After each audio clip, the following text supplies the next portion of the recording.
Hello everyone, welcome back to the my YouTube channel. ಸ್ನೇಹಿತರೆ, ವಿಡಿಯೋದಲ್ಲಿ ನಾನು ಭೂವರಸ್ವಾಮಿ ಟೆಂಪಲ್ ಬರೋವರೆಗೂ ತೋರಿಸಿದ್ದೆ. ಇವಾಗ ಟೆಂಪಲ್ ಬಂದಿರೋ ಅಂಥದ್ದು ವಿಡಿಯೋ. ಸ್ನೇಹಿತರೆ ನೋಡಿ, ಯಾವ ರೀತಿ ಮನೆ ಕಟ್ಟಬೇಕು ಅಂದ್ಕೊಂಡಿರೋರು ದೇವಸ್ಥಾನ ಸುತ್ತ ಈ ರೀತಿ ಕಲ್ಲುಗಳನ್ನು ಜೋಡಿಸಿದ್ದಾರೆ.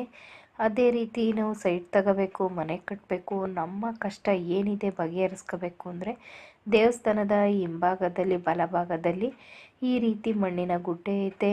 ನಾವೇನು ಅಂದ್ಕೊಂತೀವೋ ಅದನ್ನು ಅಂದ್ಕೊಂಡು 3 ಇಡಿ ಮಣ್ಣನ್ನು ಕವರಿಗೆ ಹಾಕ್ಕೊಂಡು 11 ಸುತ್ತು ದೇವಸ್ಥಾನ ಸುತ್ತ ಪ್ರದಕ್ಷಿಣೆ ಮಾಡಬೇಕು.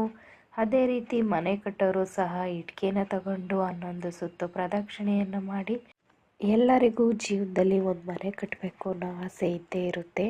ಹಂಗಾಗಿ ಎಲ್ಲರ ಆಸೆನೂ ಈಡೇರಲಿ ಅಂದ್ಕೊಂಡು ನಾವು ಹೋದ್ವಿ. ನಮ್ಮ ಆಸೆನೂ ಈಡೇರಲಿ ಅಂತ ನಾವು ಸಹ ಮನೆ ಕಟ್ವಿ. ಆನಂತರ ಮಣ್ಣಲ್ಲಿ ಈ ರೀತಿ ಮಣ್ಣು ತಗೊಂಡು 11 ಸುತ್ತು ಪ್ರದಕ್ಷಿಣೆ ಹಾಕಿ ಆನಂತರ ನಾವು ದೇವಸ್ಥಾನದೊಳಗಡೆ ಹೋದ್ವಿ. ನಾವು ಹೋಗಿದ್ದಂಥ ಟೈಮಿಗೆ ದೇವಸ್ಥಾನ ಬಾಗಿಲು ಹಾಕಿದ್ರು, ಇವಾಗ ಓಪನ್ ಇದೆ. ನಾವು ಪ್ರದಕ್ಷಿಣೆ ಎಲ್ಲ ಮುಗಿಸಿ ದೇವಸ್ಥಾನದ ಒಳಗಡೆಗೆ ಹೋದ್ವಿ. ಅದು ತುಂಬ ರಶ್ ಇತ್ತು. ನಮಗೆ ಎಂಟ್ರೆನ್ಸಿಂದನೇ ಕ್ಯೂ ಸಿಸ್ಟಮು ಸಿಕ್ಕಿದ್ದು, ಹಾಗಾಗಿ ಎಂಟ್ರೆನ್ಸಿಂದನೇ ಕ್ಯೂಗೆ ನಿಂತ್ಕೊಂಡ್ವಿ. ಆನಂತರ ನಾವು ದೇವಸ್ಥಾನದ ಒಳಗಡೆ ಹೋದ್ವಿ.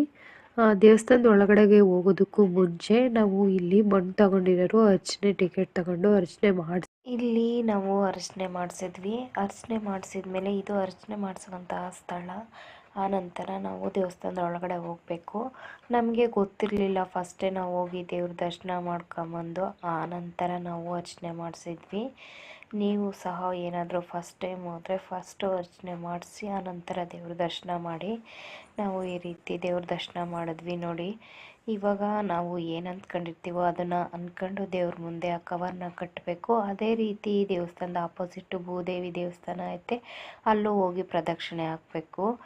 ಈ ರೀತಿ ಇತ್ತು. ಸ್ನೇಹಿತರೆ, ನೋಡಿದ್ರಲ್ಲ ಈ ವಿಡಿಯೋ ಇಷ್ಟ ಆದರೆ ಪ್ಲೀಸ್ ವಿಡಿಯೋಗೊಂದು ಲೈಕ್ ಮಾಡಿ, ಶೇರ್ ಮಾಡಿ, ಸಬ್ಸ್ಕ್ರೈಬ್ ಮಾಡಿ. ನಿಮ್ಮ ಅನಿಸಿಕೆ ಅಭಿಪ್ರಾಯಗಳನ್ನು ಕಾಮೆಂಟ್ ಮೂಲಕ ತಿಳಿಸಿ ಸ್ನೇಹಿತರೆ. Thank you. Take care. Bye.